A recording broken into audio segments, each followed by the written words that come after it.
Hi guys, welcome back to Manga Mono. Yorubi Yukito, a teenage boy about to be used for a sketchy ritual, is held captive in a giant jar. He is carried by a bunch of ripped men, led by his father to be thrown into the ocean. Yukito has experienced many unpleasant things since childhood because of his dad's obsessive involvement in the Musubi ritual. He begs his dad not to proceed with the ritual, but his dad insists. Yukito's dad lets his son know that their god Maitama would save him, provided he believes in her. Once he's done with the speech, he orders his men to toss his son into the ocean.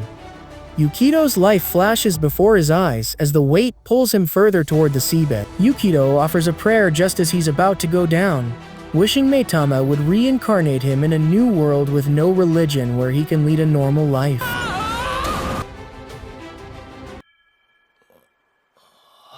He wakes up in an alternate world to a girl named Ayorol, vigorously stroking something she shouldn't. Ayorol is startled when Yukito reacts to what she's doing and accidentally breaks it. When they get to their village, Ayorol apologizes, and to make it up to Yukito, she vows to serve him free food at the restaurant she works until he's fully recovered. Following the misunderstanding, Yukito begins to wonder how he got to that world in the first place. He gets a mild deja vu feeling and brushes it off as unimportant. What's important to him is that he can now live his life fully.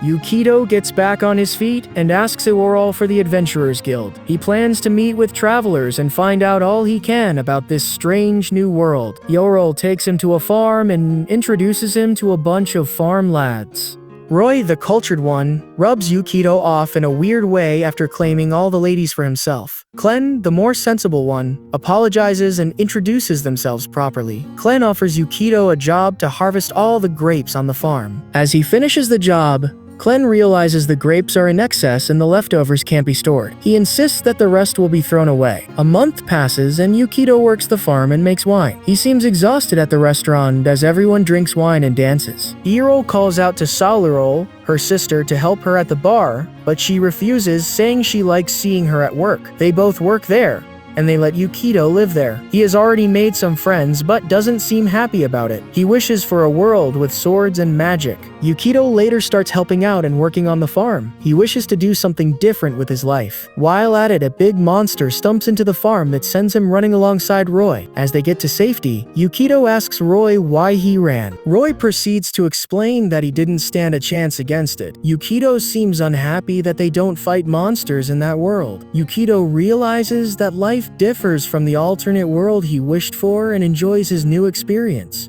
Ayorol notices that the villagers seem more cheerful since his arrival, and she wishes for him to stay in the village forever. While Yukito walks into the woods early at dawn, he stumbles upon a dead animal and thinks about how it would be buried or if it would be buried at all. He is interrupted by Ayorol and Roy as they seem worried about him. Roy then whispers about a secret book of cultured things.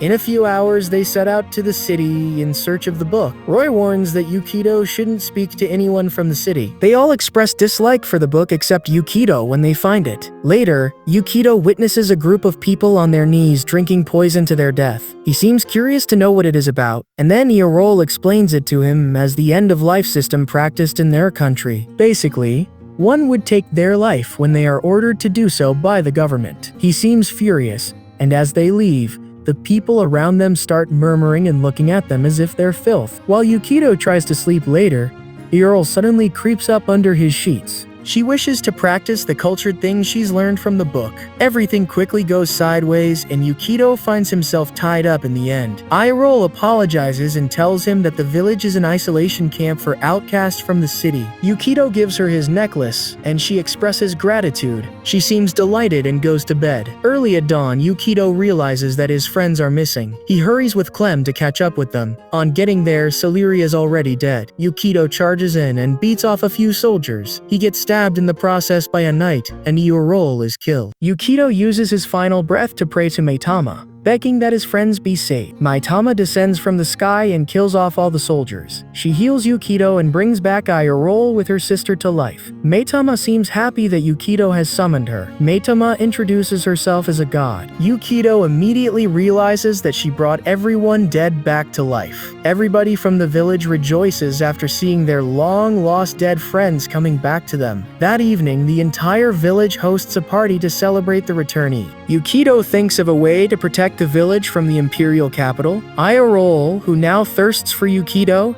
gets jealous as Maitama keeps getting closer to Yukito. A moment later, Yukito speaks to Clem. He seems curious about the history of the end-of-life ritual they practice. At this point, he realizes that it was formed centuries ago by the Emperor and the Parliament. The discussion is interrupted as Maitama jumps on Yukito. Yukito says she came from the same country as him and asks Maitama about her capabilities.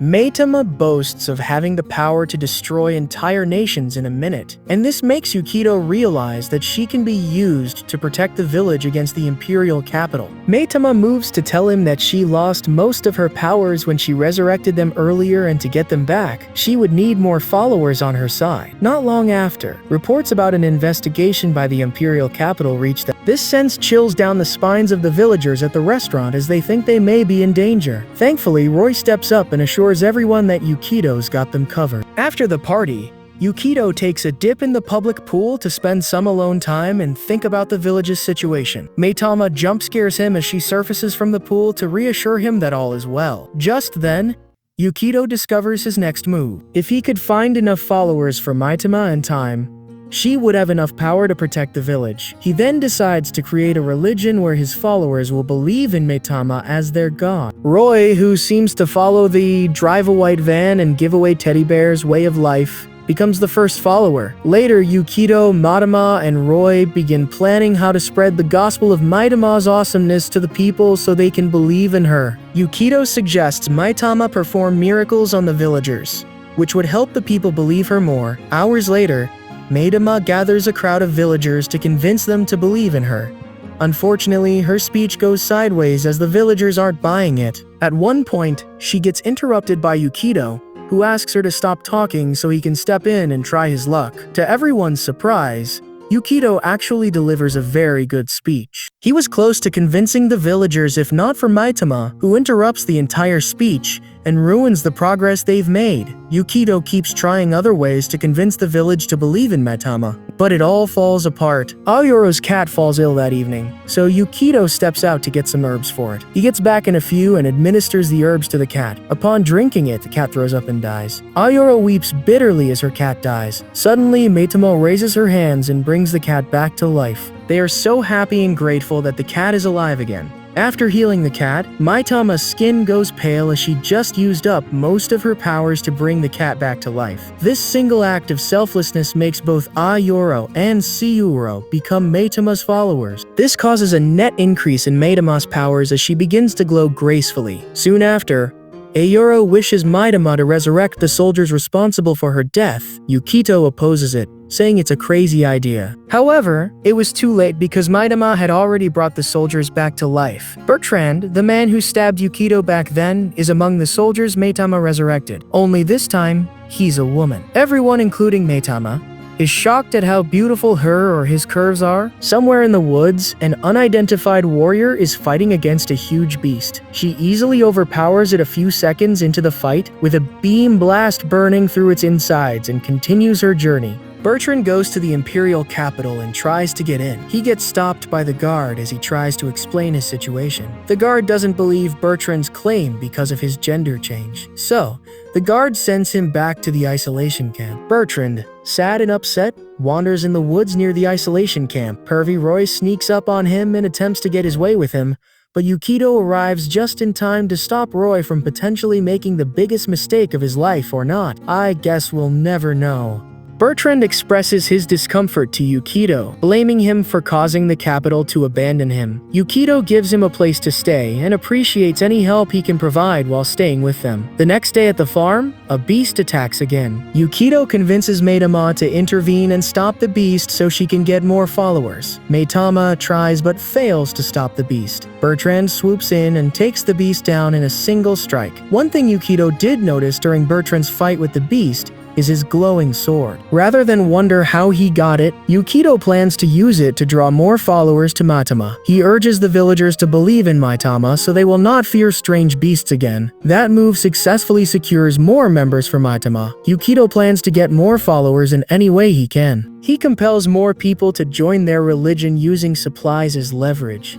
The supplies include water, clay pots, and cookies. Soon they have about 100 followers as Maitama checks, but Yukito thinks of a plan to attract more. Yukito stands alone in his thoughts as he is soon approached by Bertrand. They both converse on how he will protect the village from the Emperor. There he learns about the Archons like Adder, who are more powerful than Bertrand. He talks to Maitama later on, only to find out that she will need 10,000 followers to erase a mountain. In the woods, Yukito approaches Bertrand to find out more about the sword he possesses. He then learns that it's passed down from the Emperor to an elite set of soldiers after they reach a specific rank.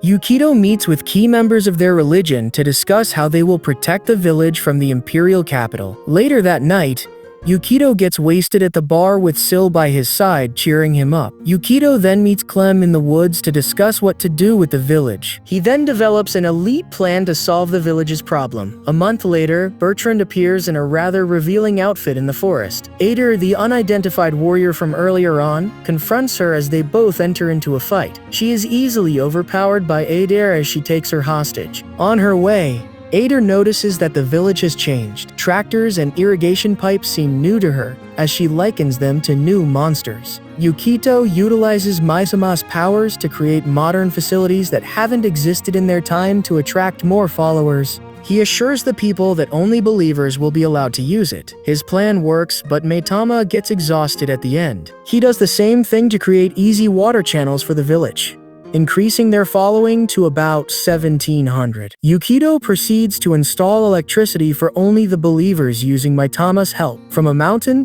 Yukito and Clem admire the view of the village. Clem stipulates it to be better than that of the capital. Here they realize that Clem is not an outcast, as the isolation camp's mark isn't on his back. Clem explains that he worked at the capital, but came to the village willingly because he prefers life there. Clem shows interest in gods as he asks questions regarding the term. Yukito explains that it's used as an entity to describe inexplicable events and a symbol created by religions to worship. There they assume the country's emperor to be a god as he knows about inexplicable events in the village. The next day, they surpass 2,000 followers, and Yukito realizes that Bertrand is missing. Bertrand is in the woods being interrogated by Ader. Ader asks him about the existence of water channels and other advanced equipment. Bertrand refuses to speak as Ader attempts to rip off her limbs. She soon gets interrupted by Maitama as they get into a fight. Yukito attempts to rescue Bertrand when he discovers that Ader is there to wipe out the village. While in the fight, Maitama evens out Ader's power and strikes her with a very powerful blast. Ader easily blocks it and attempts to retaliate. Meanwhile at the village, Alio wishes to watch the fight, so she runs off to the woods. Sil goes after her, and so does Clem and Roy. In the woods, Maitama gets overpowered by Ader and destroys the village. Ader launches a large beam at the village, and then Clem alters reality, stepping in to save them. Shockingly, Clem is an Archon named Loki.